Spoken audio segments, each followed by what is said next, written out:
We spend about a third of our entire lives at work. A third! But what if we're looking at it all wrong?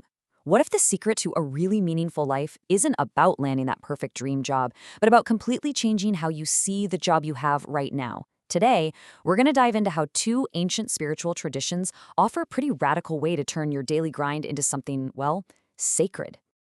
Just think about it for a second. Seriously, does your work life ever feel like you're just going through the motions? The alarm, the commute, the work, the trip home, and then you do it all over again? It's a feeling so many of us know, that sense that our job has become nothing more than a grind. And a lot of that feeling, right? It comes from this idea that our job is just a transaction. It's all about what we get: the paycheck, the health insurance, maybe a decent title. But when that's the whole focus, it can leave us feeling pretty empty, totally disconnected from the actual time and effort we pour in every single day. Yeah, when you feel like a replaceable part in some giant impersonal machine, burnout is almost inevitable. You're just trading your most precious resource, your time, for cash. It is an absolutely exhausting cycle. But what if we could flip that script? What if the work itself, not the reward at the end, actually held the key to a more fulfilling life? So our first stop on this journey takes us to the East. The ancient Hindu text, the Bhagavad Gita, it offers this incredible path called karma yoga. And it's this revolutionary way to look at our work that honestly feels like it was designed to tackle our modern struggles with ego and attachment head on. So what is karma yoga? Well, it basically translates to the yoga of action.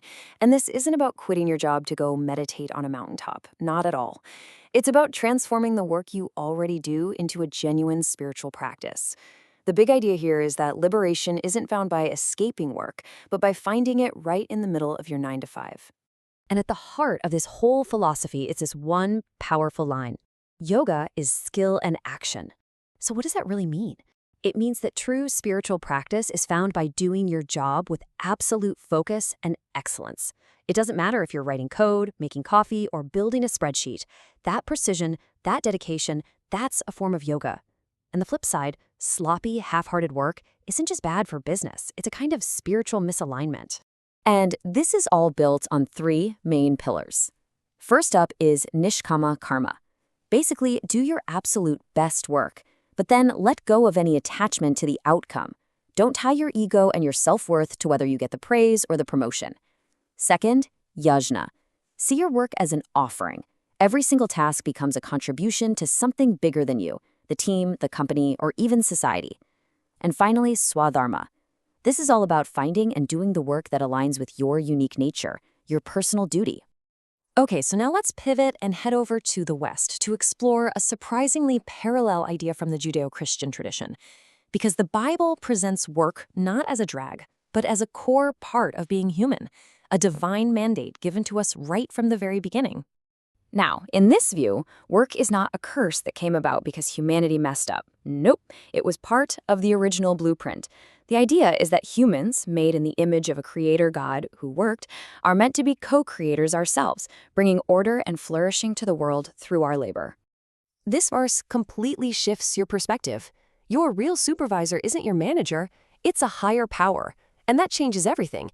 It gets rid of the need for what they call eye service, only working hard when the boss is looking over your shoulder. Your work suddenly becomes an act of pure integrity done for an audience who's always there. This philosophy also brings 3 huge ideas to the table. 1, your work, no matter how small it seems, is an act of co-creation. 2, honest labor brings dignity.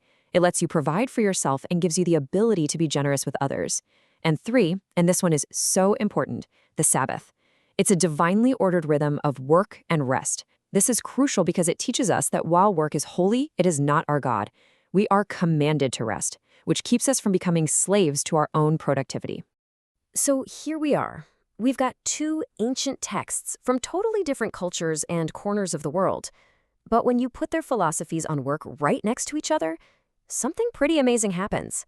You start to see this unified, global work ethic emerge. Just take our motivation, for example. At first glance, they seem different, right? The Gita says act without being attached to the results, while the Bible says to act for the glory of God. But look closer. Both paths pull our motivation inward, shifting it away from external things like praise and money and toward an internal drive for excellence.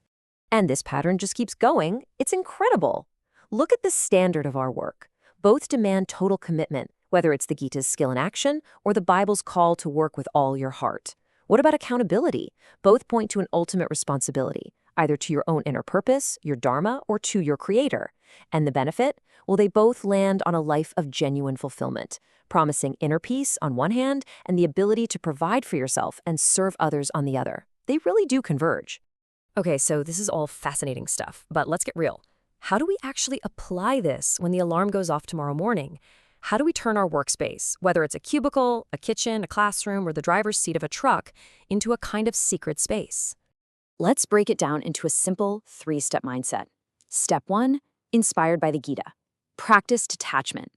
Pour your heart and soul into your work. Do your absolute best, but separate your self-worth from whether the project succeeds or fails.